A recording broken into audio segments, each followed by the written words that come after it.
आज की क्लास में लेकर आया हूं हाइट एंड डिस्टेंस के बेहतरीन सवाल।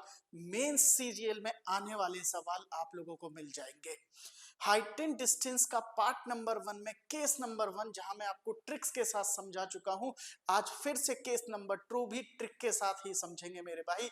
आप लोग पहले पार्ट नंबर 1 जरूर देख लेना, height and distance by Nitin sir, फिर आगे बढ़ना इस वीडियो की तरफ। तो शुरू कर रहा हूं मैं height and distance part number 2। लेकिन पहले ज्वाइन कीजिए हमारे चैनल को मैथ्स गुरु नितिन सर, और वीडियो को पहले ही लाइक कर लीजिए भाई। बाद का आज का कोई चक्कर नहीं है, आज आपको सवालों में मजा आ जाएगा, तो पहले ही लाइक कर दो, फिर आप लोग देखो वीडियो आज की कैसी होने वाली है। हाइट एंड डिस्टेंस का कोई रूल नहीं, कोई टेन साइन कॉस कुछ नहीं लगाना है, बस कुछ थ्योरम्स हैं, कुछ प्रॉपर्टीज हैं, उन्हें एक बार याद कर लेना, मजा आ जाएगा। देखो एक बार आप पूरी वीडियो को देखना, लास्ट तक देखना, फिर आप देखो क्या होने वाला है आज। आज की जो वीडियो देखो, आप लोग सबसे पहले ये पिक्चर लो, सबसे पहले पिक्चर्स लो भाई। तीनों पिक्चर्स बड़ी काम की हैं, फोटो खींच लो, एकदम सुंदर सी फोटो आप लोगों की आनी चाहिए, एकदम बढ़िया सी फोटो है। वीडियो ले लीजिए आप लोग, स्क्रीनशॉट ले लीजिए आप लोग, जैसे आपको करना है। आज मेरे को case number 1, case number 2, case number 3, तीन केस पढ़ने हैं। आज के सवाल आप ना धुआं धुआं करने वाले हो, देखो जरा क्या होने वाला है आज। सबसे पहले केस नंबर 1 पढ़ो भाई। सबसे पहले केस नंबर 1 क्या लिखा हुआ है, आप ध्यान से देखो। हमारे पास इस तरीके के सवाल मिलेंगे। अगर आपके सामने दो ट्रायंगल बन जाते हैं किसी भी सिचुएशन में, जहां पर पहला एंगल 45 डिग्री, दूसरा एंगल 30 डिग्री का आ जाए, तो दिमाग में रखना है भाई। देखो ये हमने पढ़ा है, अगर ये 45 डिग्री है तो ये भी 1 और ये भी 1 होता है, मालूम है। अगर ये 45 डिग्री है तो परपेंडिकुलर और बेस दोनों 1:1 में होते हैं। अब इसके बाद दूसरा ट्राइंगल देखो 30 डिग्री वाला, तो जब 30 डिग्री का कोण बनता है तो ये वाली वैल्यू अगर 1, तो नीचे वाली पूरी वैल्यू √3 होती है यानी। तो B से लेके C तक की लेंथ अगर 1 है और B से लेकर के D तक की लेंथ अगर √3 है, तो C से D तक की लेंथ कितनी हो जाएगी, √3 माइनस 1। C से D तक की वैल्यू कितनी हो जाएगी, √3 माइनस 1। नोट कर लो, 45 डिग्री और 30 डिग्री के केस में ये कनेक्शन बनेगा। अगले केस में आ जाओ, 60 डिग्री वाला जो केस है, 60 डिग्री के साथ 30 डिग्री, 60 डिग्री के साथ 30 डिग्री। हमने पढ़ा है 60 डिग्री के सामने √3, तो नीचे 1 होता है भाई। अगर ये √3 है और ये 1 है, फिर दूसरा ट्राइंगल उठाओ भाई, दूसरा ट्राइंगल 30 डिग्री वाला है। तो 30 डिग्री में अगर ये 1 है तो ये पूरी लेंथ √3 हो जाती है, अगर ये 1 है तो ये पूरी लेंथ √3 हो जाती है। तो इसे 1 बनाया, तो इधर √3 का मल्टीप्लाई हो गया। आप ज्यादा सोचो ही मत, नितिन सर ने किया ना ये मेहनत, ये मैंने किया, आप तो बस याद कर लो। 60 डिग्री के केस में ये √3 और ये 1 होता है, और 30 डिग्री के केस में अगर ये √3 है तो ये पूरा 3 होता है। B से लेके D तक 3। तो अगर B से C 1 है और B से D अगर 3 है, तो C से D की वैल्यू 2 यूनिट हो जाएगी। नोट कर लो, चिपका लो एकदम, कॉपी पे लिख लो, दिमाग में लिख लो, जैसे भी करना है। यहां से लेके यहां तक 3 है, ये 1 है, तो यहां से इधर आगे तो 2 होगी। ठीक। तीसरा केस भाई, 3 ही केस बनने हैं यहाँ पर। अगर हम नॉर्मल रेंज की बात करें एंगल्स की, तो यही बनते हैं। तीसरा रेंज क्या है, 60 डिग्री के साथ 45 डिग्री बन जाए। तो 60 डिग्री के सामने √3 है और नीचे आपका 1 है, और 45 डिग्री के केस में अगर ये √3 है तो नीचे भी पूरा √3 होना चाहिए। अब खुद सोचो, ये B से C 1 है और B से D √3 है, तो C से D कितना हो जाएगा, √3 माइनस 1, √3 माइनस 1। ये तीन केस अपने पास रखो, और आज के कई सवाल आप लोग कर पाएंगे। ठीक है, तो हम धीरे धीरे बढ़ेंगे इन सवालों पे। लास्ट सवाल जो हमने करा दिया था उससे आगे हम लोग बढ़ रहे हैं भाई। लास्ट क्वेश्चन हमने क्या कर लिया था, हमने लास्ट क्वेश्चन ये वाला शायद कर लिया था, है ना। पिछली वीडियो में नहीं देखा है तो भाई देख लेना। तो आज का जो सवाल है एसएससी का बड़ा डिमांडिंग सवाल, बेटा जीडी का एग्जाम है मार्च में, और जीडी में इस तरीके के सवाल आते हैं। जीडी का बड़ा ही फेवरेट सवाल होता है। देखो जरा सवाल क्या है, आप लोग बहुत आसानी से करते भी होंगे और किए भी होंगे। सवाल को पढ़िए भाई, सवाल क्या है। तूफान के कारण एक टेलीग्राफ पोस्ट एक जगह से टूट जाता है और उसका ऊपरी सिरा जमीन पे जाकर 20 मीटर की दूरी पर जमीन को छू लेता है। जमीन के साथ 30 डिग्री का कोण बन रहा है। जमीन के साथ 30 डिग्री का कोण बना है, तब आपको बताना है क्या इसकी ऊंचाई है तो पेड़ की ओरिजिनल। क्या हमने नहीं सीखा है भाई, हम लोगों को नहीं पता है सर, बिल्कुल पता है। अगर मैं ये बात करूं कि भाई ये एक पेड़ है, ये पूरा एक पेड़ है, और ये मान के चलो यहां से टूट गया, तो टूटने के बाद ये हिस्सा इसका जमीन पे आके ऐसे गिर गया, और यहां पर इसने 30 डिग्री का कोण बना दिया, 30 डिग्री का कोण बना दिया। बात समझ रहे हैं? हम लोगों ने क्या सीखा है भाई, ये पेड़ है पूरा, ए से लेकर के बी तक पेड़ है, और सी पॉइंट से ये टूट गया और डी पे जाके एक जमीन पे जाके मिल गया। अच्छा, कितनी दूरी पर है? तो बी और डी की जो लेंथ दी है वो 20 मीटर दी है, यहां से यहां तक 20 मीटर। तो हमने क्या नहीं सीखा, क्या नहीं सीखा है भाई? बिल्कुल सीखा है सर। रूट अगर यहां पर आपको पता है ये 30 डिग्री है, अगर ये 30 डिग्री है तो रेशियो क्या बनता है, ये अगर 1 यूनिट है तो ये आपका √3 होगा, और ये आपका 2 होगा। क्या हमने ये नहीं सीखा है 30 डिग्री पे? तो √3 की वैल्यू अगर मेरे को दे रखी है तो 1 यूनिट की वैल्यू क्या आएगी? तो आप कहेंगे 1 यूनिट की वैल्यू 20/√3 होगी। भाई 1 यूनिट की वैल्यू 20/√3 होगी, तो 2 यूनिट की वैल्यू 40/√3 होगी। होगी या नहीं होगी भाई? बताओ, कुछ अलग बताया क्या? अरे कुछ अलग बताया क्या? बस रेशियो ही तो याद करना है 30 डिग्री वाला। अगर ये 1 तो ये √3 और ये 2 होगा। अच्छा, √3 की वैल्यू अगर 20 है तो 1 यूनिट कितनी होगी? 20/√3, और 2 यूनिट कितनी होगी? 40/√3 होगी। अब बताओ ना, क्या मुश्किल है? अब देखो जरा, पेड़ की लंबाई क्या होगी? तो भाई ये पेड़ यहां से यहां तक था, ये पेड़ यहां से यहां तक था और टूट के नीचे गिर गया। तो अगर मैं सी और बी को साथ में जोड़ दूं, सी और डी के, तो वो लेंथ बराबर होगी ए और बी के। भाई ये दोनों टुकड़े मिलाकर ए बी की तो बराबर होंगे। तो हमसे सवाल में पूछा है बताओ इस पेड़ की हाइट क्या है? तो इस पेड़ की हाइट है 20/√3 और प्लस में 40/√3। दोनों का सम कर लो, ये हो गया 60/√3। जब √3 का ऊपर नीचे मल्टीप्लाई करेंगे तो 3 से 20 बार कट जाएगा, इसका रिजल्ट आ जाएगा 20√3।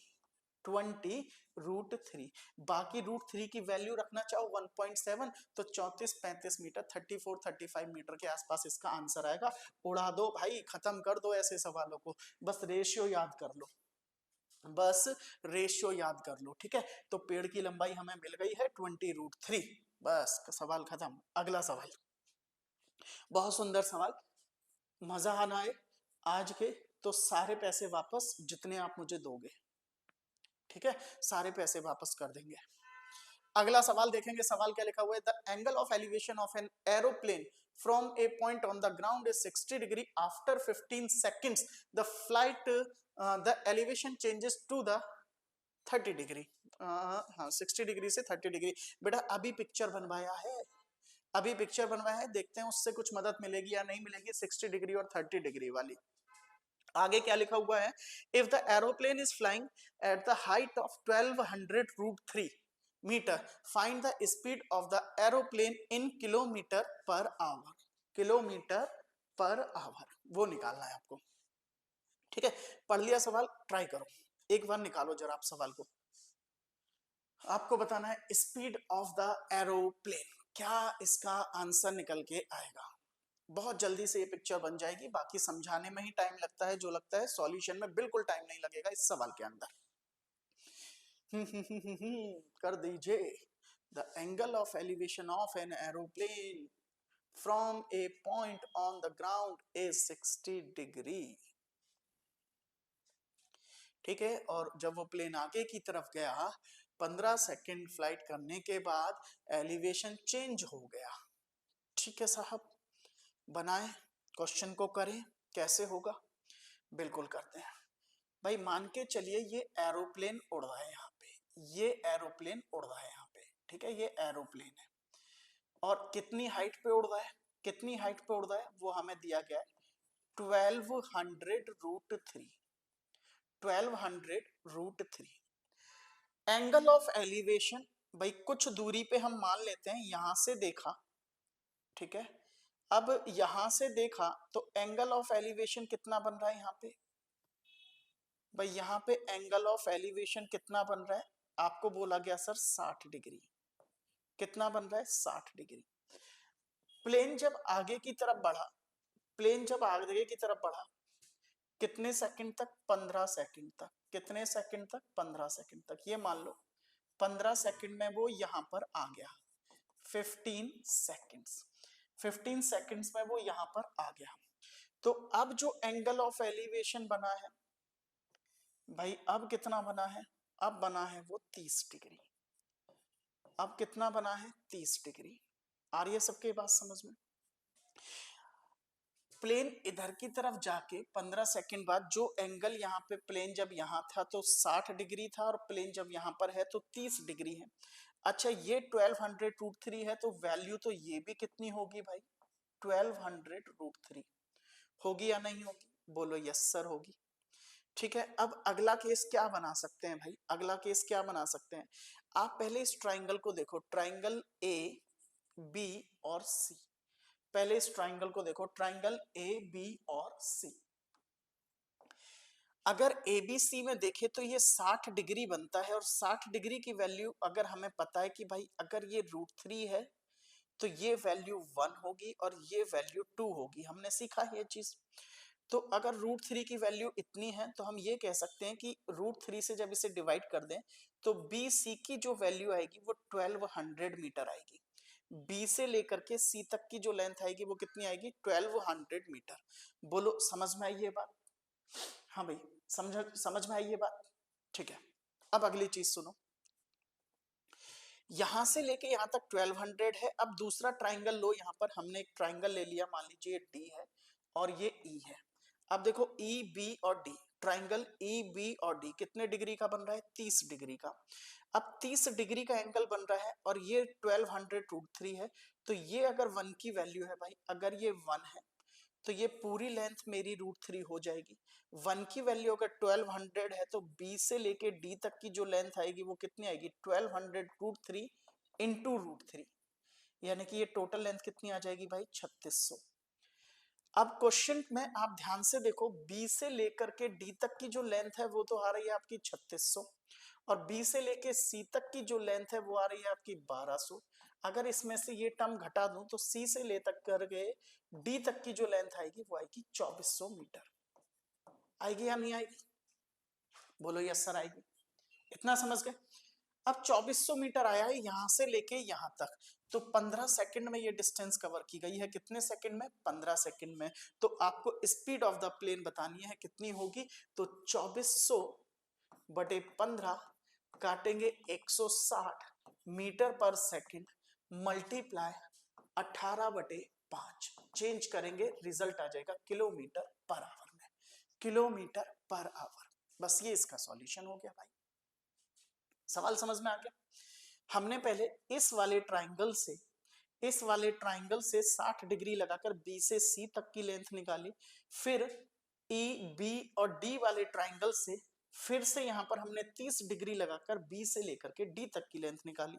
दोनों के बीच का जो डिफरेंस है वो सी डी होगा, और सी डी का डिस्टेंस 15 सेकंड में प्लेन ने कवर किया है, तो स्पीड क्या होगी, ये हमारे को सवाल खत्म करना था। क्लियर? मजा आया ना इस सवाल में?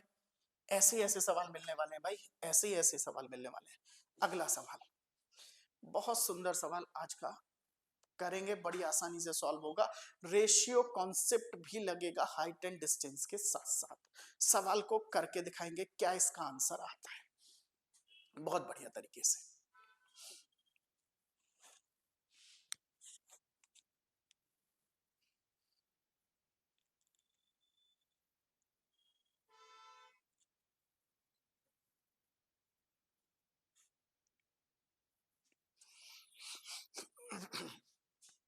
The angle of elevation at the rate of a top of a tower at a point on the ground is such that the cos at the rate cos alpha या जो भी एंगल की वैल्यू दी है 12/30, when the point is moved 288 meter towards the tower, the angle of elevation become, dollar वाला sign लगा दिया है, ये एंगल दिए हैं, in such a way the sign dollar is equals to 3/5 the height of the tower is, height of the tower is क्या करें, क्या करें? पहले हम लोग एक ट्राइंगल बनाए कॉस के केस में, पहले एक ट्राइंगल बनाए भाई, ये हमने यहां पे इस तरीके से बनाया, ये ए बी हमारे लिए एक टावर का काम करेगा, A B is a tower, और यहां पर जो हमें वैल्यू दी है कॉस एट द रेट, मतलब ये एक एंगल दिया गया है हमें एट द रेट, और कॉस की वैल्यू हमारे को दी गई है 12 और 13, 12 और 13, 12 और 13। तो कॉस का मतलब भाई बेस हमें गिवन है 12 यूनिट, तो जो इसका हाइपोटेनस है वो हो गया 13 यूनिट, और ट्रिपलेट ये कहता है ए बी की वैल्यू हो गई 5 यूनिट, ए बी की वैल्यू हो गई 5 यूनिट। इतना समझ गए? जब इस पॉइंट को आगे की तरफ खिसकाया जाता है, कितने मीटर आगे? 288 मीटर आगे, मतलब इस पॉइंट को जब हम कितने मीटर आगे ले आते हैं, मान लीजिए यहां पर आ गया, और इस पॉइंट को हमने डी बोला, और डी से सी तक की जो दूरी है वो 288 मीटर की है, 288 मीटर। तो फिर हमें एक एंगल मिला, और वो एंगल हमारे को नाम दिया गया डॉलर भाई, ये एंगल हमारे को दिया गया है। तो उस केस में फिर एक एंगल मिला साइन, साइन मतलब P और H, साइन मतलब P और H, P और H, मतलब ये वाली वैल्यू, ये तो आपको 3 यूनिट दे दी है और ये आपको 5 यूनिट दे दी है, ये 3 यूनिट और ये 5 यूनिट। बात समझ रहे? हाँ जी, बात समझ आ रही है। अब हमने रेशियो में क्या सीखा है दोस्त? रेशियो में हमने क्या सीखा है, ये 5 है ये 3 है, तो बराबर करने के लिए 3 का मल्टीप्लाई इसमें लगाओगे। अब 3 का मल्टीप्लाई इसमें लगाओगे तो ये तो वैल्यू कितनी हो जाएगी? 15। जब 3 का मल्टीप्लाई इसमें लगाए तो 3 का मल्टीप्लाई इसमें भी लगेगा, और ये वैल्यू कितनी हो जाएगी भाई? 36। ये वैल्यू कितनी हो जाएगी? 36। अच्छा, ये वैल्यू 36 हो जाएगी तो इसमें भी मल्टीप्लाई करोगे तो ये वैल्यू कितनी हो जाएगी? 39। हाँ या ना कर दो, हाँ या ना? बिल्कुल हो जाएगी सर, हो जाएगी। अच्छा, अगर ये यूनिट 15 है भाई, ये 3 है ये 5 है, तो ये 4 होगी, हाँ या ना? तो 3 यूनिट अगर 15 के बराबर है भाई, 3 यूनिट अगर 15 के बराबर है तो 4 यूनिट किसके बराबर होगी? तो आप कहोगे 20 यूनिट। ये किसके बराबर होगी? 20 यूनिट। तो B से लेकर के D तक की जो वैल्यू है, B से लेकर के D तक की जो वैल्यू है वो 20 यूनिट है, और B से लेकर के C तक की जो वैल्यू है, B से लेकर C तक की जो वैल्यू है वो हमने अभी निकाली थी, वो 36 यूनिट है। तो 36 में से इसे घटाओ, कितना रह गया? 16 यूनिट। ठीक है, अगर मैं यहां से देखूं तो ये 16 यूनिट है, ये 20 है, ये 16 है ना? यहां से यहां तक 20 है और यहां से यहां तक 16 है, और 16 की वैल्यू कितनी है? 288। 16 से काट लीजिए भाई, 16 से काट लो, 16 एकम 16 और 16 अट्ठे 128। एक यूनिट कितने के बराबर आ गई? 18 के। अब एक यूनिट 18 के बराबर अगर दी गई है, क्वेश्चन क्या है हमारा? क्वेश्चन आप पढ़ लो, हाइट ऑफ द टावर पूछी है। अगर एक यूनिट 18 के बराबर है तो 15 यूनिट कितने के बराबर होगी? 15 इंटू 18, 15 गुणा 15 225 प्लस 75 यानी कि 45, ये हो गया 270 मीटर, 270 मीटर। ठीक है, तो सारा गेम रेशियो का था इस सवाल के अंदर। बड़ा अच्छा सवाल है, देख लेना भाई। पहले हमें ये 3 4 5 का रेशियो दिया था, और यहाँ पर हमारे को 5 12 और 13 का रेशियो दिया था। रेशियो ये कहता है जो कॉमन टर्म है वो दोनों तरफ बराबर होनी चाहिए, बस हमने उस चीज को बराबर करके इस सवाल को उड़ाया है। क्लियर है? 270 यूनिट इसका आंसर निकल के आ रहा है।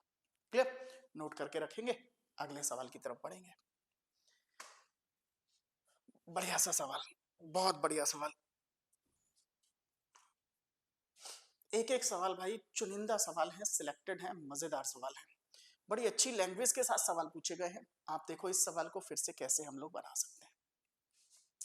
एक आदमी एक फुटबॉल वर्गाकार ग्राउंड के एक कोने में खड़ा है, और वह वहां देखता है कि इस कोने के ठीक तिरछे विपरीत कोने पर एक खंबे द्वारा बनाया गया एंगल 60 डिग्री है।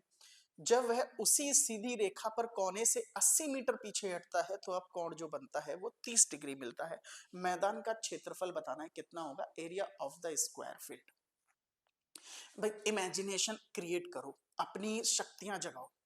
अब अपनी शक्तियां जगाओ, कैसे जगाओगे? क्या करो, आप एक ग्राउंड है, स्क्वायर ग्राउंड है, उसके एक कॉर्नर पे खड़े हो जाओ, उसके एक कॉर्नर पे, और डायगनली डायगनली उसके दूसरे कॉर्नर पे एक झंडा लगा है। ठीक है, इस तरीके से मान लो एक पोल खड़ा है, तो वहां से जो आपका एंगल बना है पहले वो 60 डिग्री बना है।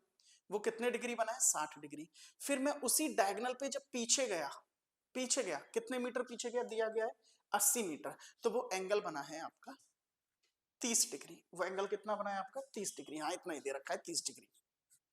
ठीक है, तो हम ये समझ सकते हैं कि डायगोनल पे चल रही है सारी कहानी। डायगोनल उसके लिए बेस का काम कर रहा है, और जो पोल लगा है वो परपेंडिकुलर का काम कर रहा है, और जो मेरी लाइन ऑफ साइट है, जो मेरी आंखों की रेज है, वो मेरे हाइपोटेनस का काम कर रही है। बात समझ में आ गई? तो भाई इस ये समझो, एक ये स्क्वायर फील्ड हो गया, ये एक स्क्वायर फील्ड हो गया, यहां पर ये पोल लगा है, यहां पर ये पोल लगा है। तो अगर मैं यहां से देखूं तो ये मेरे लिए बेस हो गया, और ये मेरे लिए इसका हाइपोटेनस हो गया। ये बेस हो गया, ये आपके लिए परपेंडिकुलर हो गया, ये हाइपोटेनस हो गया। और यहाँ पे जो एंगल बना है वो कितने डिग्री का बना है बच्चे?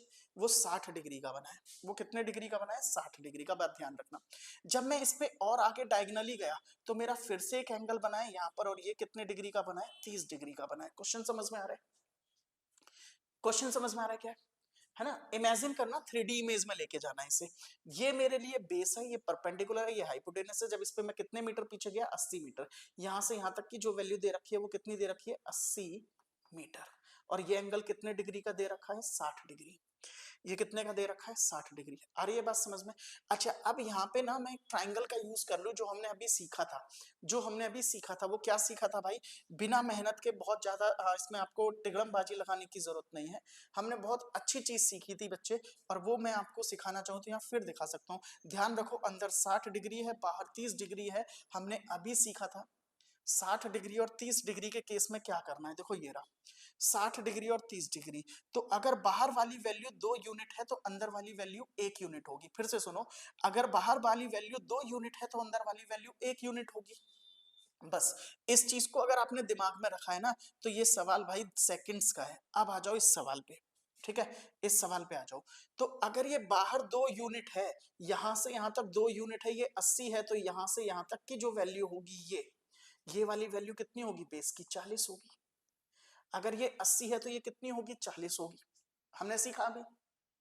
तो ये स्क्वायर का क्या है? डायगोनल है। ये स्क्वायर का क्या है? डायगोनल है। और डायगोनल से एरिया कैसे निकलता है? 1/2 डायगोनल का स्क्वायर। 40 इंटू 40, 2 से गया 20 बार, 20 गुना 40, आंसर हो गया इसका 80 मीटर स्क्वायर।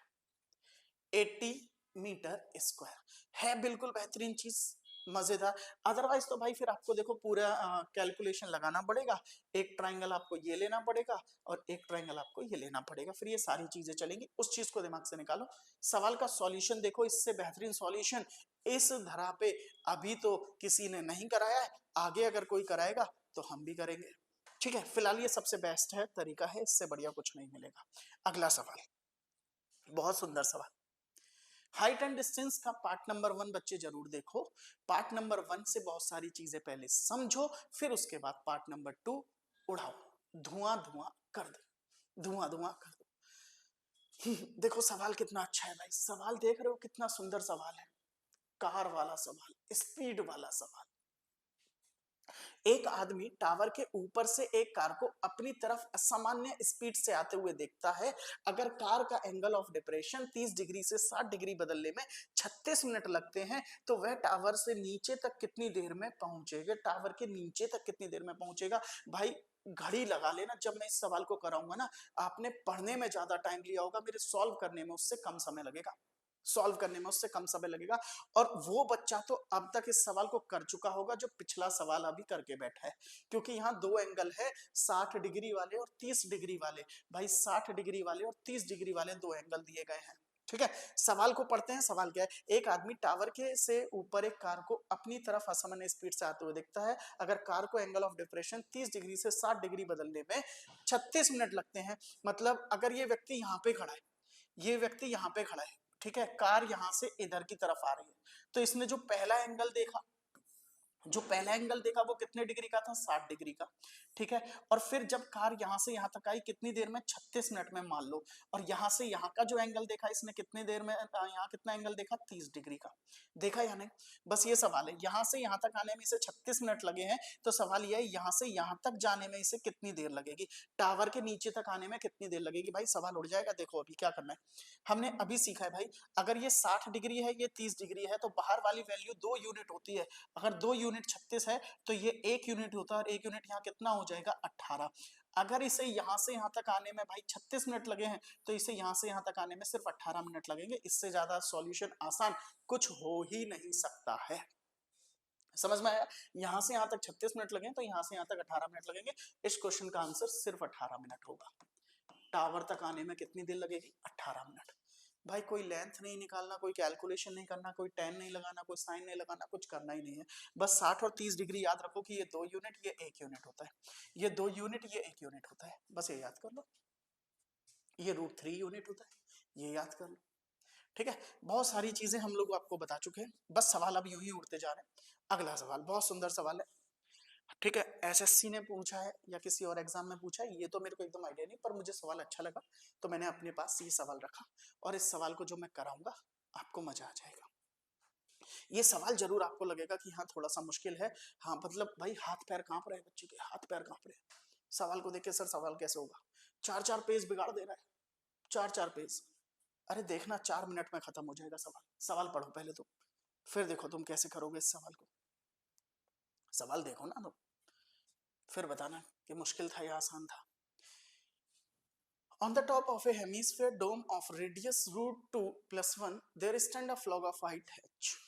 पिक्चर बना के देता हूँ चलो, अगर तुम्हें लग रहा है तो। एक डोम है, एक डोम है, ये मान लीजिए ये डोम है, इसके ऊपर एक झंडा लगा है, ये झंडा लगा है जिसकी हाइट h है, जिसकी हाइट h है। यहां से एक इसने रेशियो बना, एक एंगल दिया है, यहां एक एंगल दिया है। पहले कितने डिग्री का दिया है भाई, कितने डिग्री का दिया है, कितने डिग्री का दिया है, रूटीन से हमें उसके ऊपर ऊंचाई से एक झंडा लगा है, जमीन पर एक पॉइंट से झंडे के एलिवेशन 30 डिग्री है। यहाँ पे कितने डिग्री है भाई, 30 डिग्री है। अब यहां से कितने मीटर की डिस्टेंस को कवर करता है, d मीटर, और वहां तक करता है जहां तक झंडा ठीक से दिखाई दे। भाई समझो, ये गुंबद के ऊपर लगा है, और ये व्यक्ति यहां से जब तक चलता रहेगा जब तक इसे झंडा ठीक दिखाई दे रहा है, तो भाई ये झंडा ठीक जब तक दिखाई देगा जब तक वो इससे टच होके ना आ जाए। ये झंडा इसे यहां तक दिखाई देगा ठीक से, यहां तक। और ये डिस्टेंस कितनी है यहां से यहां तक की, ये डिस्टेंस है d मीटर। और यहाँ जो एंगल है वो कितने डिग्री का है, 45। ये एंगल कितने डिग्री का है, 45। मैं लिख देता हूँ यहाँ 45 डिग्री का। अच्छा इसकी रेडियस कितनी दी गई है गुंबद की, भाई रेडियस हमें दे रखी है √2 + 1। अच्छा ये √2 + 1 है, तो ये वाली जो वैल्यू है यहां से यहां तक, ये भी कितनी रहेगी, √2 + 1 रेडियस है, √2 + 1। आ रही है बात समझ में? ये पूरा सवाल आप लोगों को दिया था, बड़ा अच्छा सवाल है। अब मेरे को हाइट ऑफ द झंडा बतानी है, h की वैल्यू बतानी है क्या होगी। हमें h की वैल्यू निकालनी है यहां से लेके यहां तक, यहां से लेके यहां तक। सोच सकते हैं तो बड़ी अच्छी बात है, नहीं सोच सकते हैं तो नितिन सर, मैथ्स गुरु नितिन सर चैनल करो यार सब्सक्राइब, अब तो कर दो यार। इतनी मेहनत के बाद देखो इतनी सारी चीजें आप लोगों को पढ़ा दी मैंने, एक एक सवाल कितने अच्छे तरीके से करा दिया आप लोगों को मैंने। जो बेसिक केसेस बन रहे थे मेरे 60 डिग्री 30 डिग्री वाले, वो मैंने आपको बता दिया है। अब तो कर लो, देखो अब तो बना लो। अब सर आप अगर वैसे सोचोगे ना, जो हमने अभी 2 ट्रायंगल बनाए थे, तो भाई उससे एक दिक्कत आ जाएगा आपको। इस 2 ट्रायंगल को जब आप बनाओगे तो पूरी वैल्यू मिल जाएगी मुझे यहाँ से लेके यहाँ तक की, ठीक है। और यहां से लेके यहां तक की वैल्यू तभी मिल सकती है जब मेरे पास या तो ये वैल्यू हो, या फिर ये वैल्यू हो, या ये वैल्यू, कोई सी वैल्यू तो दी गई हो, तभी तो मैं इसे बना पाता, ठीक है। तो वैल्यू नहीं थी, तो अब हमने सोचा क्या, सोचा क्या भाई इस सवाल में, बहुत प्यार से सुनना।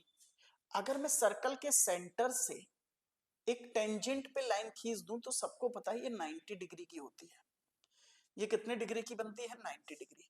और ये कितने डिग्री का है, 45। तो ये एंगल भी कितना होगा भाई, 45। दोनों एंगल कितने डिग्री के हैं, 45। इट मींस ये वाली लेंथ और ये वाली लेंथ तो है बराबर। हो गई ये बात समझ में आ गई? अच्छा रेडियस कितनी है, √2 + 1, तो यहां से लेके यहां तक की लेंथ भी कितनी होगी, √2 +1, √2 + 1। भाई ये भी तो रेडियस है, देखो ये भी रेडियस है और ये भी रेडियस है, अगर ये √2 + 1 है तो ये भी √2 + 1 ही होगी। बोलो हाँ या ना। अब इस वाले ट्राइंगल को उठाओ भाई, इस वाले ट्राइंगल को बच्चे, इस वाले ट्राइंगल को उठा रहा हूं मैं, देखो इस वाले को, जो इस तरीके से बना हुआ है, और ये वाली वैल्यू √2 + 1 है। ये एंगल मेरा 90 डिग्री है, ये 45 है, ये 45 है या नहीं। तो अगर ये 45 है तो ये हाइपोटेनस हो गया, ये बेस हो गया, ये परपेंडिकुलर हो गया। 45 डिग्री की बात की जा रही है, 45 डिग्री की बात, बोलो यस सर। तो अगर 45 डिग्री की बात की जा रही है भाई, 90 डिग्री के सामने हाइपोटेनस है, ये बेस है, तो हाइपोटेनस की वैल्यू निकाल लो। 45 डिग्री लगा के अगर बेस दे रखा है तो क्या लिखोगे आप यहाँ पर भाई, cos 45 degree is equals to base √2 + 1 upon में हाइपोटेनस।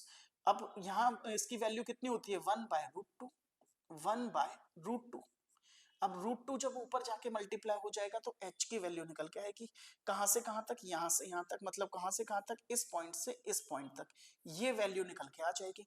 तो h की वैल्यू निकाल लो, कितना आएगा, h इज इक्वल्स टू √2 और मल्टीप्लाई में √2 + 1 ऊपर जाके। तो सॉल्व करो, कितना हो गया भाई, √2 हो गया, 2 + √2 हो गया। ठीक, ये कहां से कहां तक की वैल्यू आई भाई, यहां से यहां तक की। और ये वैल्यू कितनी थी, अभी हमने ली थी, यहां से यहां तक की वैल्यू कितनी थी, √2 + 1। तो अगर मैं इसमें से ये वैल्यू घटा दूं तो ये वाली वैल्यू निकलेगी जो इस वाली वैल्यू के बराबर होगी हाइट के। तो 2 + √2 और इसमें से माइनस कर दीजिए √2 + 1, √2 + 1। बस क्वेश्चन खत्म, सो गया सॉल्व। सॉल्यूशन, √2 से √2 कैंसिल, 2 में से -1 किया, h की वैल्यू जो आ गई वो 1 आ गई, h की वैल्यू जो आ गई वो कितनी आ गई, 1 यूनिट। सवाल समझ आया बेटा, ये वाली वैल्यू ना, ये वाली वैल्यू यहां से यहां तक और ये वाली वैल्यू यहां से यहां तक, ये बराबर है। बराबर क्यों है, क्योंकि ये 45 डिग्री है, ये भी 45 डिग्री है, तो ये वाली वैल्यू और ये वाली वैल्यू बराबर होगी। जिसमें ये भी रेडियस है, ये भी रेडियस है, तो ये पॉइंट से और इस पॉइंट तक की वैल्यू भी सेम होगी। तो हमने पहले क्या किया मेरे बच्चे, हमने इस वाले ट्राइंगल को यूज किया, कौन सा ट्राइंगल, ध्यान से देखना, येलो कलर वाला, ये वाले ट्राइंगल को यूज करके हमने ये बेस से हाइपोटेनस निकाला, यहां से लेकर के ना यहां तक की लेंथ निकाली और उसमें से ये लेंथ माइनस कर दी, तो हमें ये वैल्यू मिल गई जो इस हाइट के बराबर है, जो इस हाइट के बराबर है। आया समझ, अच्छा था ना सवाल, ठीक है। कोई दिक्कत इस सवाल में मेरे भाई, भाई तो बहुत सुंदर सुंदर सवाल आपको कराए हैं मैंने आज की वीडियो में। लेकिन इन सवालों से भाई एक बात हमेशा याद रखिएगा, देखो अगर आपको सारी चीजें देखनी है ना तो पूरा पार्ट देख लीजिएगा, मैंने इसके पहले भी सारे सवाल ये करा रखे हैं, पार्ट नंबर 1 आपको जरूर ज्वाइन करना है। लेकिन उससे भी पहले फिर से बता रहा हूँ, हमारे पास ये 3 केस हैं, इन 3 केस को भी आपको पढ़ना है और पार्ट नंबर 1 जो दिया गया था उसके भी जो केस दिए गए हैं उसको भी आपको बहुत अच्छे से पढ़ना है, तभी आपको ये चीजें समझ में आ जाएंगी। आज का वीडियो कैसा लगा, आपको सवालों की क्वालिटी कैसी लगी, आपको सवाल को कराने का जो बेसिक मेथड था समझाने का वो कैसा लगा, कमेंट बॉक्स में जरूर मेरे को बताइएगा, जिससे हम अपनी वीडियोस को और ज्यादा इंप्रूव करके आपके सामने रख सकें। ठीक है, चलिए अपना ख्याल रखिए, खुश रहिए, थैंक यू वेरी मच।